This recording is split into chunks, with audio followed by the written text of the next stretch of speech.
继续来关心救灾进度，为着让乡亲会当赶紧恢复正常的生活，这民间和政府合作，24点钟无暝无日拢咧摒扫。因那花莲县府是打算伫咧明仔载10月初日即天要来洗大路，希望会当伫中秋进前清理好势。 半暝土土机继续作业，24点钟无暝无日的摒扫，中央和地方拢希望伫中秋进前会当甲光复乡的鹿谷梅摒扫好势。不过当地居民看办事，认为这是无可能的代志。对这个区伤过大，而且这条街路，大家厝的内底家具，所有的物啊拢总害去啊！啊，清出来的物啊，这已经囤差不多1礼拜啊，到即马才才清安尼尔。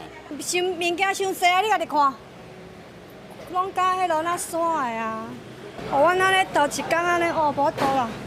今日是马太阳溪放山湖的第9天，天气一热，街路开始出现臭味，民众是臭甲挡袂牢，大家拢挂水压来进行作业。啊，台湾人是非常热情，大家拢派大型的机具来到现场斗相共。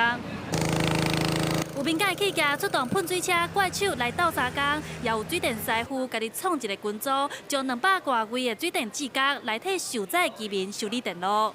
那今天我们就是先来针对那个这边之前的话淹到大概1米的高度以下的那个插轴拢是头刷。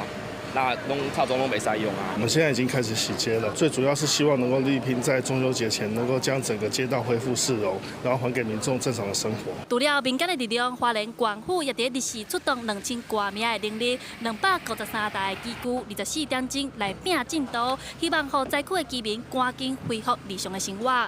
记者陈阿轩、柯敏哲，花莲报道。